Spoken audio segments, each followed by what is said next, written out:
ऐसी ही और वीडियोस को देखने के लिए please subscribe our channel and press the bell icon to not miss any update from mommy world. Hello friends, मैं हूं डॉक्टर निशा और आज हम बात करेंगे फीमेल्स में पाई जाने वाली बहुत ही कॉमन समस्या के बारे में जिसे हम पीसीओडी कहते हैं।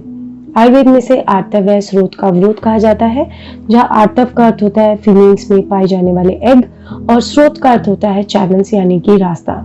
जब आर्तव के निकलने के स्रोत में अवरोध या रुकावट आ जाए तो उसे हम आर्तव व स्रोत का अवरोध कहते हैं या फिर पॉलीसिस्टिक ओवरी डिजीज भी कहते हैं।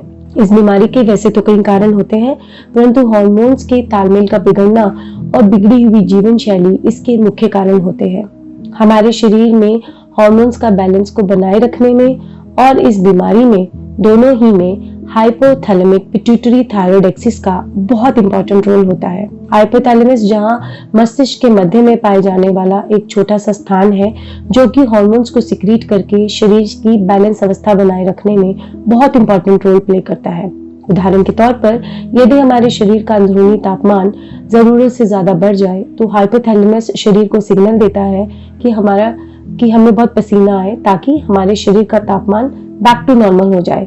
ऐसे ही अगर शरीर में बहुत ठंडक का एहसास होता है, अंदरूनी तापमान नीचे गिर जाए, ठंडा पड़ जाए, तो हमारा शरीर को हाइपोथैलेमस सिग्नल देता है कि वो जोर जोर से कांपे ताकि कांपने से शरीर में गर्मी उत्पन्न हो और शरीर का तापमान बैक टू नॉर्मल हो जाए। यही हाइपोथैलेमस हमारे ब्रेन में उपस्थित एक इम्पॉर्टेंट ग्लैंड को, जिसे हम पिट्यूटरी ग्लैंड कहते हैं, उसको कंट्रोल करता है।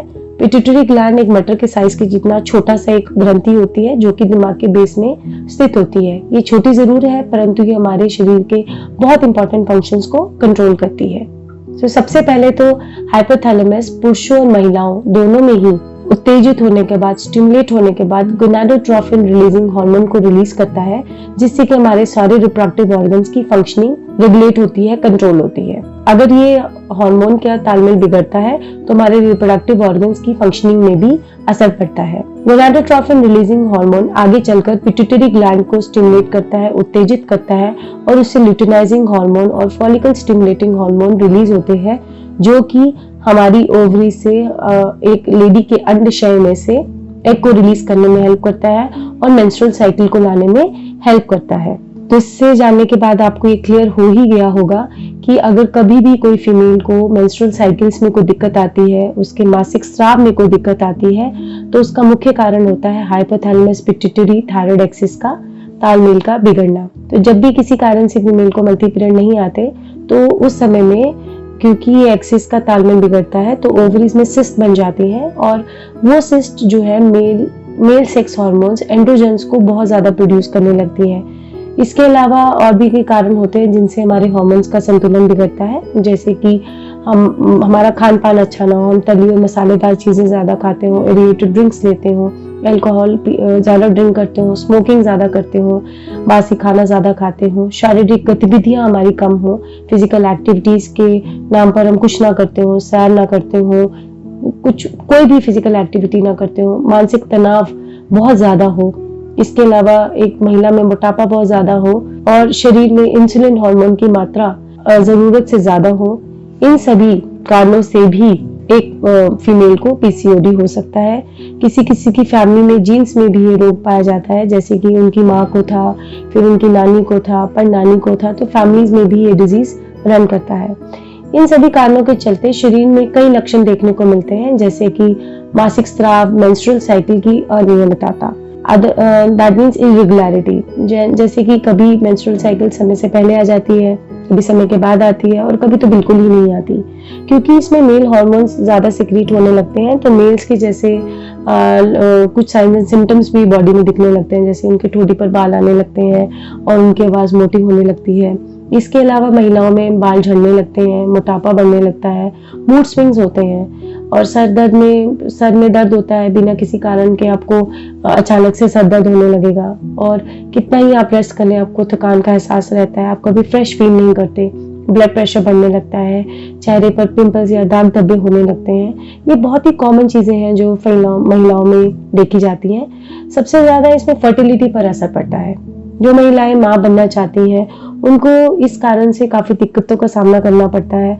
ज्यादातर तो लोग कंसीव ही नहीं कर पाती हैं फीमेल्स, और अगर कर भी लेती हैं तो उनको अबॉर्शन होने के चांसेस बहुत ज़्यादा होते हैं, क्योंकि एक हार्मोनल इम्बैलेंस की वजह से और बिगड़ी हुई जीवन शैली की वजह से ज़्यादातर होता है। तो अपनी जीवन शैली में ही अगर आप चेंजेस लाएं तो ये रोग काफ़ी हद तक ठीक हो सकता है।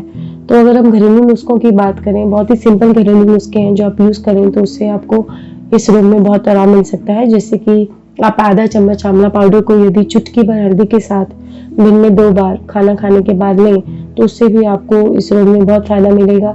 इसके अलावा 1 चम्मच त्रिफला चूर्ण अगर आप रोज रात को सोने से पहले ले लें, उससे भी आपको इसमें बहुत आराम मिलेगा। होता क्या है कि इन दोनों ही चूर्णों से, इन दोनों ही घरेलू नुस्खों से आपका मेटाबॉलिज्म स्ट्रांग होता है, आपको मोटापा कम होता है। मोटापा होना भी पीसीओडी में एक बहुत मुख्य कारण माना जाता है, और मोटापे से ही आपको बहुत सारे रोग आते हैं। मोटापे से ही आपको हार्मोनल इम्बैलेंस भी हो सकता है। इसीलिए ही घरेलू नुस्खों में ये बहुत ही इजीली यूज करने वाले मैंने आपको उपाय बताए हैं। इसके साथ ही हमें अपने आप को मानसिक तनाव से भी दूर रखना चाहिए, क्योंकि इसके लिए आप डिफरेंट टाइप के प्राणायाम कर सकते हैं, आप ध्यान लगा सकते हैं, त्राटक कर सकते हैं। तो अगर आपका स्ट्रेस कंट्रोल में रहेगा तो आप शर्तीय रूप पे ही हार्मोन्स को उसकी उचित मात्रा में रखने में सक्सेसफुल होंगे, आप सफल होंगे, और आपका शरीर भी सुचारू रूप से अपना काम करेगा। तो बात करते हैं योगा की। पीसीओडी में हम सेतुबंध आसन कर सकते हैं, सूर्य नमस्कार कर सकते हैं, धनुरासन कर सकते हैं, भुजंग आसन कर सकते हैं, नौका आसन कर सकते हैं, बाल आसन कर सकते हैं, शलभ आसन कर सकते हैं। वैसे तो आसनों की बहुत लंबी लिस्ट है, परंतु जो मैंने अभी आसन बताया अगर ये भी आप कर लें तो भी आपको पीसीओडी में बहुत आराम मिलेगा। इसके साथ साथ आप 30 मिनट की रोज अगर 2 बार दिन में सैर करें तो उससे भी आपको बहुत लाभ मिलता है। ये सब करने से आपका मेटाबॉलिज्म स्ट्रांग होता है, आपका मानसिक तनाव कम होता है, आपका मोटापा कम होता है। इसीलिए इसमें मैंने आपको जैसे पहले भी कहा कि जीवन शैली के ऊपर आप ध्यान दें तो आपका रोग बहुत हद तक दूर हो जाएगा। नेचुरोपैथी में पीसीओडी के लिए सही खान पान के बहुत सारे उपाय बताए हैं। कहते हैं कि विटामिन B6 और मैग्नीशियम से रिच अगर आप खाना खाएं तो इससे भी मोटापा तो कम होगा ही होगा, साथ के साथ एंड्रोजन हार्मोन जो कि आपके सिस्ट सिक्रीट करती हैं वो भी कम होने लगता है, और ये डिजीज ऑटोमेटिकली ठीक होना शुरू हो जाता है। विटामिन B6 रिच फूड में आपके केले आते हैं, ओट्स आते हैं, सोयाबीन आती है, मूंगफली आती है। ऐसे मैग्नीशियम रिच फूड में आप कद्दू के बीज खा सकते हैं, बादाम खा सकते हैं, मूंगफली ले सकते हैं, एप्पल्स ले सकते हैं, ओट्स ले सकते हैं, गाजर ले सकते हैं, दूध ले सकते हैं, केला ले सकते हैं। इसके अलावा पत्तेदार हरी सब्जियां, अंकुरित अनाज और फल जैसे कि एप्पल, कैरेट मैंने आपको पहले भी बताए वो आप यूज करें। नमक खाने में कम खाएं और दिन में कम से कम 7 से 8 गिलास पानी जरूर पिएं। इसके अलावा रात में सरसों के तेल की पैरों में मालिश करें, उसके बाद कम से कम 5 से 10 मिनट तक अपने पैरों को भिगो के रखें। इससे नींद अच्छी आएगी, स्ट्रेस कम होगा और हार्मोन्स खुद ब खुद कंट्रोल में रहेंगे, रेगुलेटेड फॉर्म में रहेंगे।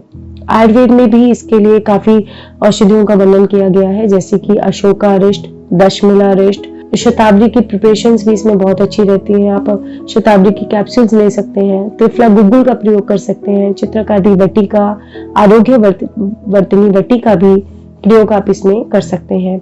ये सभी उपाय इस रोग में कारगर हैं और सामान्य जानकारी के लिए बताए गए हैं, परंतु बिना किसी चिकित्सक के परामर्श के आप इनमें से कोई भी तरीका ना अपनाएं। सबसे पहले अपने चिकित्सक के पास जाएं और उनसे इसके बारे में डिस्कस करें, उसके बाद आप इन उपायों को अपने जीवन में उतारें। और जैसा कि मैं हमेशा कहती आई हूँ फ्रेंड्स, हमेशा याद रखें स्वास्थ्य स्वस्थ आदतों से ही आता है। इसके साथ ही पीसीओडी पर ये चर्चा अब यही समाप्त होती है। धन्यवाद। अगर आपको ये वीडियो पसंद आया हो तो इस वीडियो को लाइक, कमेंट और शेयर जरूर करें। And don't forget to subscribe our channel and press the bell icon to get timely notifications of our latest videos.